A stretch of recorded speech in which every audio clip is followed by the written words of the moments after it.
Assalamu alaikum dear students. আজি আমি এই ভিডিঅ'ত ক্লাছ 9ৰ ইংলিছৰ দ্য ৰুট নট টেকেন এই কবিতাটো অসমীয়াত এক্সপ্লেইন কৰিম। তো অহা দেৰি নকৰি ভিডিঅ' আৰম্ভ কৰা যাওক। ডিয়াৰ ষ্টুডেণ্টছ, এই কবিতাটো লিখিছিল ৰবাৰ্ট ফ্ৰষ্ট। ৰবাৰ্ট ফ্ৰষ্ট কবিৰ নামটো মনত ৰাখিবা, বহুত ইণ্টাৰেষ্টিং কবিতা। বোলা আমি পঢ়োঁ। This well known poem is about making choices. আৰু এই যে সুপৰিচিত কবিতাটো, এইটো লাইফত চইচ মেক কৰাৰ ওপৰত লিখা হৈছে। এণ্ড দ্য চইচেছ ডেট শ্বেপ আছ। আৰু আমি যি চইচ কৰোঁ এয়ে আমাৰ জীৱনৰ এটা শ্বেপ কৰে, আমাৰ লাইফ গঠিত কৰে। আমাৰ চইচ, আমি কি চইচ কৰোঁ, বৰ্তমান আমি যি চইচ কৰিম এয়ে আমাৰ ফিউচাৰ নিৰ্ধাৰণ কৰিব। Robert Frost is an American poet who right simply. Robert Frost তেওঁ এজন আমেৰিকান পয়েট যিজনে লিখে বহুত চিম্পলি বাট ইনচাইটফুলি, কিন্তু ইয়াৰ গভীৰভাৱে about common ordinary experience. Common আৰু অৰ্ডিনেৰী এক্সপিৰিয়েঞ্চবিলাক তেওঁ চিম্পলি লিখে, কিন্তু এইটো বহুত গভীৰভাৱে ইয়াৰ ব্যাখ্যা কৰে, ইয়াৰ গভীৰ এটা মিনিং থাকে।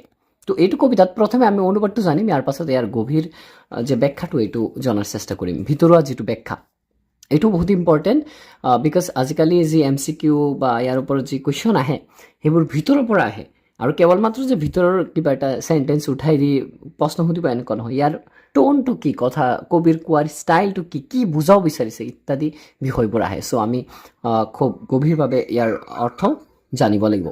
ব'লা আৰম্ভ কৰোঁ। Two routes diverse in a yellow' would.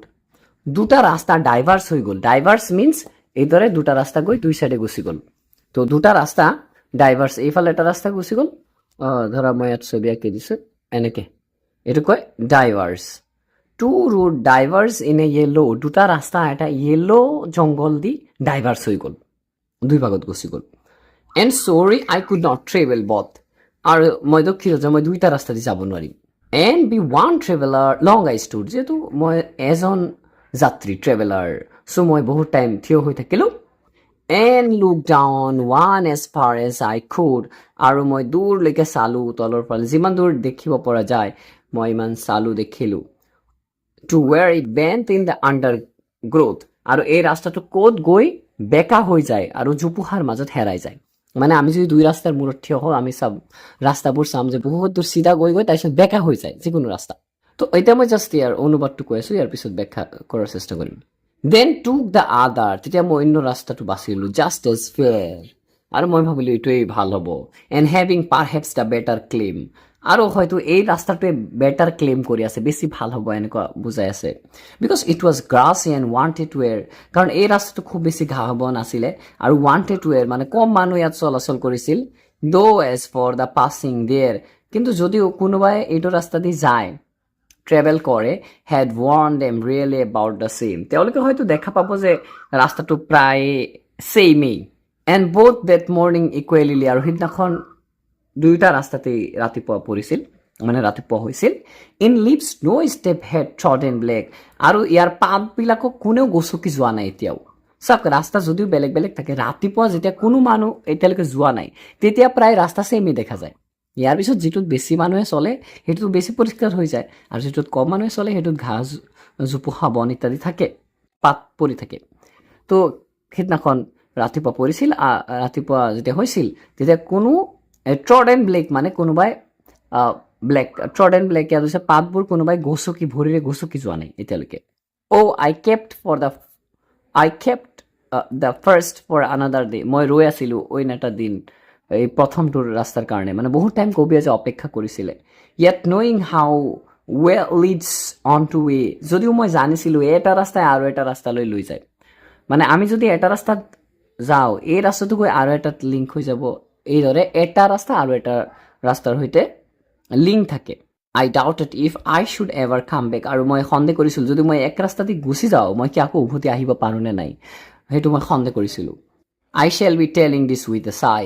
আৰু মই এইটো এটা গভীৰ হুমুনিয়াহকাৰী নিশ্বাসত মই এদিনাখন এই কথাটো ক'ম। চামহুৱেৰ এইজেছ হেঞ্চ। বহুত বছৰ আগত মই এই কথাটো ক'ম যে two root diverse in a wood and I. দুটা ৰাস্তা এটা জংঘল দি ডাইভাৰ্ছ হৈ গ'ল আৰু মই I took the one less travel by, মই সেই ৰাস্তা বাছি লৈছিলোঁ যিটোত কম মানুহে ট্ৰেভেল কৰিছিল, ভ্ৰমণ কৰিছিল, and that has made all the difference, আৰু এই কম ৰাস্তা দি চলা মানুহে ৰাস্তাটো মই চিলেক্ট কৰাৰ কাৰণে এই গোটেই পৰিৱৰ্তনবোৰ হৈছে। এইটো জাষ্ট আমি ইয়াৰ অনুবাদটো জানিলোঁ।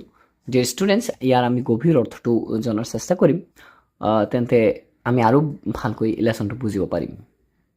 ইয়াত two routes diverse in a yellow' wood, ইয়াত কবিয়ে কৈছে যে দুটা ৰাস্তা, এটা য়েল্ল' উড মানে হালধীয়া জংঘল। ইয়াত হালধীয়া জংঘল বোলোতে এটা অটম ছিজনৰ কথা কৈছে, যেতিয়া আপোনাৰ গছৰ পাতবোৰ য়েল্ল' হৈ যায়, পৰি যায়, এনেকুৱা এটা ছিজনত কবিয়ে কৈছে যে তেওঁ ৰৈ আছিলে আৰু দুটা ৰাস্তা ডাইভাৰ্ছ হৈ গ'ল। ইয়াত একচুৱেলি কবিয়ে দুটা ৰাস্তা ডাইভাৰ্ছ হৈ গ'ল বুলি কৈ ইয়াত কবিয়ে জাষ্ট বুজাব বিচাৰিছে যে তেওঁৰ জীৱনৰ এনেকুৱা এটা মুহূৰ্তত তেওঁ উপস্থিত হৈছিল য'ত তেওঁৰ সন্মুখত দুটা চইচ আছিল, আৰু তেতিয়া তেওঁ যিকোনো এটা চইচ বাছি ল'ব লাগিছিল। এণ্ড চৰি আই কুড নট ট্ৰেভেল বুট, কবিয়ে ইয়াত কৈছে যে মই দুয়োটা ৰাস্তাতে যাব নোৱাৰিম। তাৰমানে আমাৰ লাইফত এনেকুৱা মুহূৰ্ত আহি যায় যেতিয়া আমি দুয়োটা পথ একেলগে বাচিব নোৱাৰোঁ, হয় এইটোত যাব লাগিব নহ'লে সেইটোত যাব লাগিব। তো এনেকুৱা মুহূৰ্ত আমাৰো আহে, কবিৰ জীৱনতো এনেকুৱা মুহূৰ্ত আহিছিল। And be one traveller long I stood, আৰু মই এজন যাত্ৰী হিচাপে মই ৰৈ আছিলোঁ বহুত টাইম। মানে আমিও এইদৰে বহুত কনফিউজ হৈ যাওঁ কেতিয়াবা যে আমি এতিয়া কি কৰিম, অলপ টাইম আমি ভাবি লওঁ কিবা এটা চইচ কৰোঁতে। And look down one as far as I could, আৰু মই চালোঁ যিমান দূৰ সম্ভৱ, to where it bent in the undergrowth, যে এইটো ৰাস্তা ক'ত গৈ জোপোহাত হেৰাই গ'ল।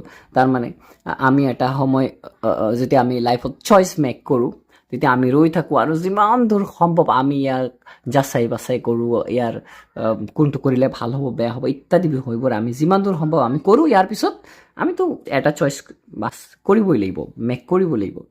তাৰপিছত কৈছে দেন টুক দ্য আদাৰ জাষ্ট এজ ফেয়াৰ, মই বেলেগ ৰাস্তা বাছি ল'লোঁ, and having perhaps the better claim, হয়তো এইটো বেছি ভাল হ'ব।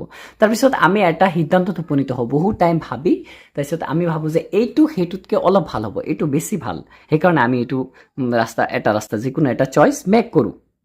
ইয়াত কবিয়ে কৈছে because it was grassy and wanted to, এৰাত ঘাঁহ বন আছিলে। এই কথাবোৰ কিন্তু কবিয়ে ইনডাইৰেক্টলি লাইফৰ চইচ মেক কৰাৰ লগত মিলাই কৈছে।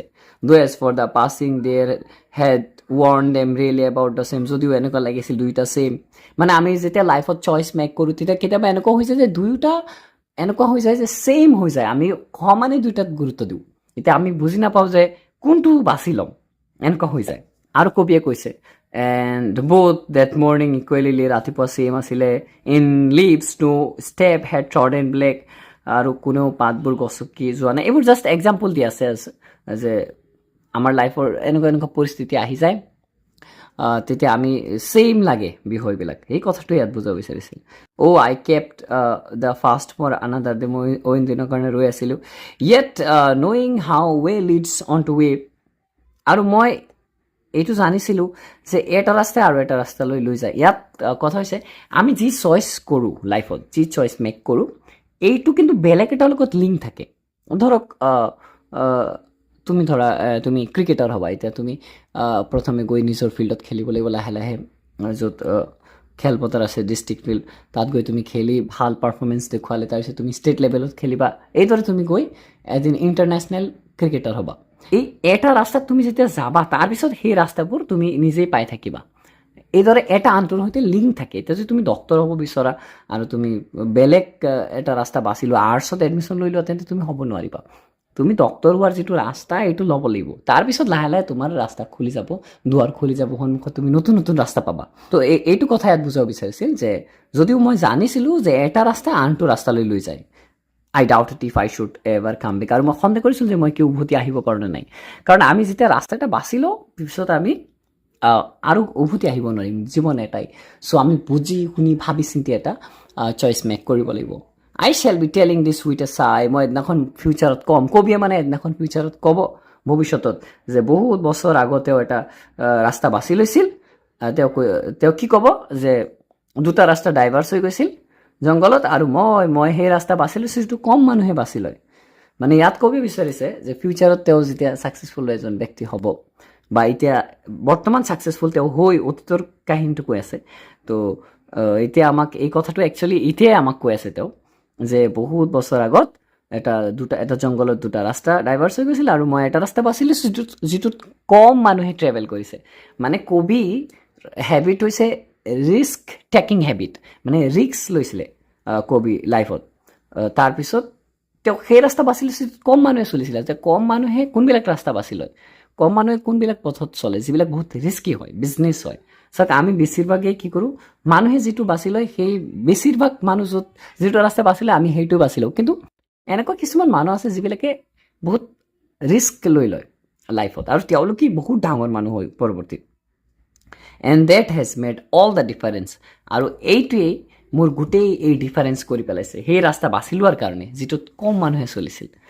তো এইটো আছিলে কবিতা যে ষ্টুডেণ্টছ আশা কৰোঁ তোমালোকে ইয়াৰ কিছু বুজি পাইছা ইয়াৰ ৱৰ্ড মিনিংছবিলাক তোমালোকে চাবা আমি নেক্সট ভিডিঅ'ত ইয়াৰ question answer and difficult words মিনিংবোৰ লৈও আলোচনা কৰিম মই জাষ্ট এতিয়া লাষ্ট এবাৰ ৱৰ্ড মিনিংছবিলাক কৈ দিব বিচাৰোঁ ডাইভাৰ্ছটো মই কৈছোঁ এইদৰে দুটা ভাগ হৈ যোৱা য়েল' উড মানে হালধীয়া জংঘল ইয়াত অটম ছিজনৰ কথা কোৱা হৈছে আৰু এইফালে যদি আমি চাওঁ আণ্ডাৰগ্ৰোথ জোপোহা ঘাঁহনি তাৰপিছত ইয়াৰ গ্ৰাছী এণ্ড ৱান্টেড ৱেৰ য'ত কম মানুহ গৈছিলে জংঘল হৈ থকা এনেকুৱা জেগা পাছিং ডিয়াৰ মানে পাছাৰ বা ইয়াত had worn them really about the same সিহঁতক প্ৰায় ছেমেই দেখা গৈছিল আৰু ইয়াত ট্ৰুডেণ্টবিলাক মানে যে পাতবিলাক গছকি যোৱা তাৰপিছত ৱেল ইটছ টু এইটোতো মই ক'লোৱেই যে এটা ৰাস্তা আনটোৰ ফালে লৈ যায় এইবিলাকৰ ওপৰত শ্বৰ্ট কুৱেশ্যনো আহে তাৰপিছত উইথ এ চাই মানে হুমুনিয়াহ কাঢ়ি এই হুমুনিয়া আনন্দৰো হ'ব পাৰে দুখৰো হ'ব পাৰে তাৰপিছত ডাইভাৰ্ছ এইখিনি পালা এইখিনি সহজেই ৱৰ্ড মিনিংছবিলাক তো ৱৰ্ড মিনিংছবিলাকো চাবা এণ্ড কুৱেশ্যন এনচাৰবোৰো শিকিব লাগিব যদি ভিডিঅ' ভাল লাগিছে অৱশ্যে লাইক শ্বেয়াৰ কমেণ্ট কৰিবা নেক্সট ভিডিঅ'ত আকৌ দেখা হ'ব